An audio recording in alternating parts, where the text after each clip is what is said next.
बिहार में बड़ा राजनीतिक बदलाव हुआ है और सम्राट चौधरी राज्य के नए मुख्यमंत्री बनने जा रहे हैं।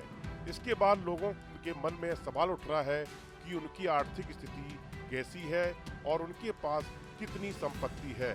सिर्फ उनकी व्यक्तिगत संपत्ति देखने से पूरी जानकारी नहीं मिलती, क्योंकि असली तस्वीर तब बनती है जब उनके परिवार, खासकर पत्नी और अन्य संपत्तियों को भी शामिल किया जाए। इसी वजह से सम्राट चौधरी की कुल संपत्ति को समझने के लिए पूरे परिवार की आर्थिक स्थिति को जोड़कर देखना जरूरी माना जाता है। अगर सिर्फ सम्राट चौधरी की व्यक्तिगत संपत्ति की बात करें तो उनके पास चल और अचल संपत्ति मिलाकर करीब 4.85 करोड़ की संपत्ति है। इसमें लगभग 99 लाख की चल संपत्ति शामिल है, जिसमें बैंक बैलेंस, कैश और अन्य चीजें आती हैं। वहीं करीब 3.86 करोड़ की अचल संपत्ति है, जिसमें जमीन और मकान शामिल है। यह जानकारी उन्होंने बिहार विधानसभा चुनाव के दौरान नामांकन के समय दी थी। पिछले साल के उनके चुनावी हलफनामे में ग्रामीण और शहरी दोनों ही क्षेत्रों में उनकी चल और अचल संपत्तियों का पूरा ब्यौरा दिया गया है। हलफनामे के अनुसार तारापुर के इस विधायक के परिवार के पास 1,71,550 नगद थे। सम्राट चौधरी और उनके परिवार के पास मुख्य रूप से जमीन जायदाद है। इनमें मुंगेर, वैशाली और पटना में कृषि और गैर कृषि जमीन शामिल है, जिसमें पैतृक संपत्ति भी है।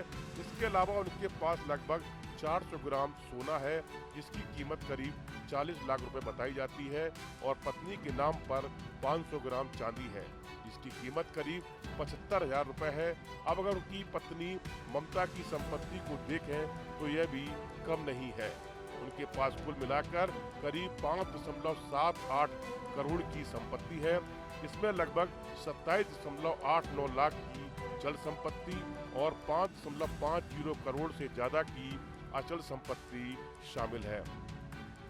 जब सम्राट चौधरी और उनकी पत्नी की संपत्ति को जोड़ दिया जाता है तो कुल पारिवारिक संपत्ति करीब 11.34 करोड़ के आसपास पहुंच जाती है। यही असली आंकड़ा है जो उनकी आर्थिक स्थिति की पूरी तस्वीर दिखाता है। वहीं उनकी शैक्षणिक योग्यता के बारे में बात करें तो खूब चर्चाएं होती हैं। चुनावी हलफनामे के अनुसार उन्होंने मदुरई कामराज विश्वविद्यालय से प्री फाउंडेशन कोर्स यानी कि PFC किया है। इसके अलावा उनके पास डॉक्टरेट इन लिटरेचर की मानद उपाधि भी है। प्री फाउंडेशन कोर्स उन छात्रों के लिए डिजाइन किया गया है जो औपचारिक स्कूली शिक्षा पूरी नहीं कर पाए और सीधे हायर एजुकेशन में प्रवेश चाहते हैं। बिहार सरकार में सम्राट चौधरी कई अहम विभागों की जिम्मेदारी संभाल चुके हैं। डिप्टी CM रहते हुए उन्होंने वित्त और अन्य प्रमुख विभागों पर काम किया, जिससे प्रशासनिक अनुभव भी उनके पक्ष में गया। संगठन में भी उनकी भूमिका काफी अहम रही है। वह बिहार BJP के प्रदेश अध्यक्ष भी रह चुके हैं। उनकी पहचान एक OBC नेता के तौर पर होती है, जिससे उन्हें राज्य के बड़े सामाजिक वर्ग का समर्थन मिलता है। यही वजह है कि पार्टी ने उन्हें एक संतुलित और प्रभावशाली चेहरे के तौर पर आगे बढ़ाया है। अब मुख्यमंत्री बनने के बाद उनके सामने सबसे बड़ी चुनौती बिहार में विकास की रफ्तार तेज करना, रोजगार के मौके बढ़ाना और कानून व्यवस्था को मजबूत बनाए रखना होगा। राजनीति में उनके अनुभव और संगठनात्मक पकड़ को देखते हुए यह माना जा रहा है कि वह इन चुनौतियों से निपटने की पूरी कोशिश करेंगे। इस वीडियो फिलहाल इतना ही। आप बने रहिए न्यूज नेशन के डिजिटल प्लेटफॉर्म के साथ।